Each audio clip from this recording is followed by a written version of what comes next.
Hi, and welcome back to my channel. If you're new here, my name is Dr. Latrice Montgomery, and the purpose of this channel is to discuss marijuana from a scientific perspective. So what's the hype about CBD? I received many questions regarding its legal status, effectiveness, side effects, etc. So I'm hoping that by the end of this brief video, you'll have a better understanding of CBD and some of the nuances associated with its use. So in order to gain a better perspective of CBD, you have to understand what are called cannabinoids. Cannabinoids are closely related chemical compounds that make up the cannabis plant.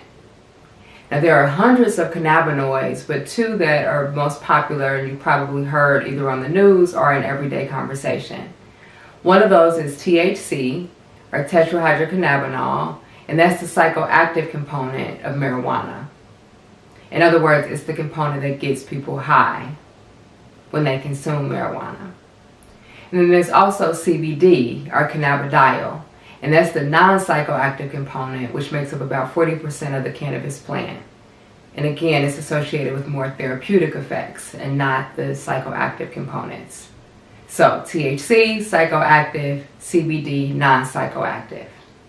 So what does that have to do with thinking about CBD products? So, if you think back to the questions that I posed earlier in the video about the legal status and effectiveness, etc. of CBD, those answers largely depend on where the CBD was derived from. So CBD can be derived from either marijuana or from hemp. Now marijuana and hemp are two species of the cannabis plant. So if CBD is derived from marijuana, that means that it's going to have higher levels of THC. So of course, because it is a CBD product, it will be high levels of CBD, but it means that it will be higher levels of THC as well.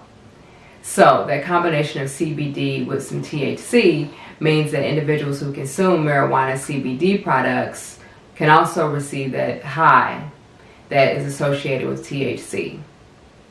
On the flip side, CBD that's derived from hemp only has less than 0.3% THC. Which means there's not enough THC for the psychoactive components to be activated. So hemp products oftentimes have between like 5 to 30% of CBD within it and very low levels of THC, less than 0.3%. So that determines, and that's why it's so much confusion around CBD products and why are some sold in dispensaries, why are some sold in our local drugstores. The marijuana CBD products are sold in dispensaries.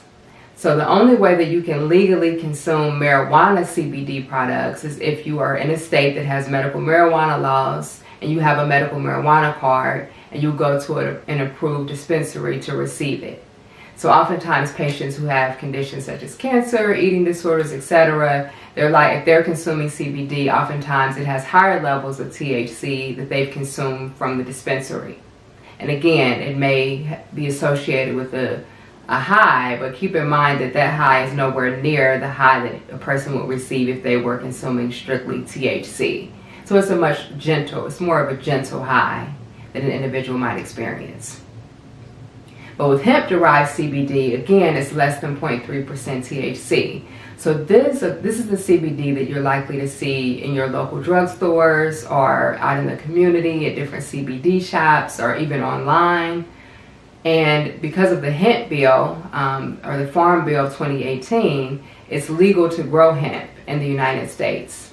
So that means the CBD sales are probably going to quadruple over the next few years. They're already growing. So keep in mind that whenever you're talking about CBD that's bought from a local store or online, more than likely that is the hemp-derived CBD that's not associated with the psychoactive components. The marijuana-derived CBD is still considered a medical marijuana product that has to be sold within dispensaries in states that have medical marijuana laws. That's a very important distinction to make between the products. It's also important to note that there are some things to think about when you consume hemp-derived CBD. So although it is legal because, again, it has less than 0.3% THC, there have been some recent studies that suggest that the labeling is often not correct and it can be misleading.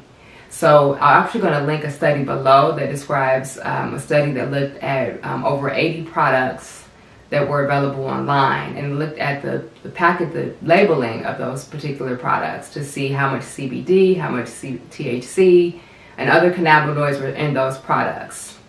Then those products were taken to the lab and actually tested. And what they found is that only 30% of those products actually had accurate labeling on them, meaning that they actually had what it said it had in it. So if it said it was 10% CBD, it actually had 10% CBD. So that means that 70% of those products were either over-labeled or under-labeled, and that the CBD and THC contents were off. So what that means is that even though you're purchasing CBD from local stores, it's legal, the problem comes in when if it's consumed, and then let's say someone is drug tested and then THC shows up in their system. And then they're confused because they're like, well, wait, I just consumed a CBD product, so what's the issue here? Well, unfortunately, sometimes you're exposed to higher levels of THC and perhaps other cannabinoids, and you may not be aware of it because the packaging is off. And that's the danger of products such as CBD oils and things not being regulated. So that's just something to keep in mind. And that's why it's important to work with, physicians and other healthcare professionals to help navigate this territory.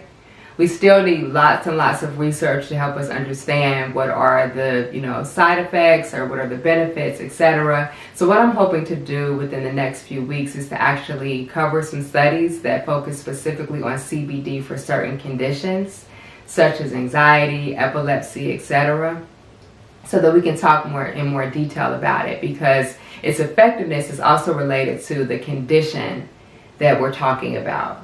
And so oftentimes it's hard to say whether CBD, does it work or not.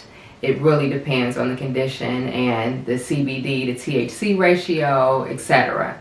So there's so many different components. So what I wanted to do in this video is just break down this idea that there is marijuana-derived CBD, and that's often found in dispensaries, and there's hemp-derived CBD, and that's mostly what you'll find out in the community at local stores and online. And that unfortunately what's online and what's in other places isn't always regulated.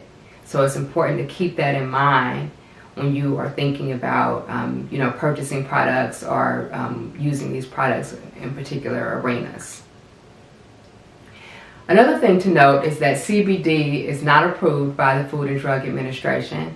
However, there is one form of a CBD product called Epidiolex that's approved for children who have severe forms of epilepsy. So we'll also talk some about what that looks like as well. So to summarize, I know I've said a lot. Basically, CBD is very complex, and when you think about its use, its effectiveness, is it legal or not, you have to think about where it's derived from. And so although products might be purchased from stores and online and in legal places and in legal situations, you have to think about what's actually included within those products and keep in mind that it may not necessarily be what it says it is. And so if you are consuming a CBD product and it has some THC in it, there's a possibility that it can cause a high, particularly if it's higher levels of THC, and that THC can also show up on a drug test. So just thinking about the kind of implications of what that means. But of course, there are several nuances, and there's pros and cons to all of this stuff.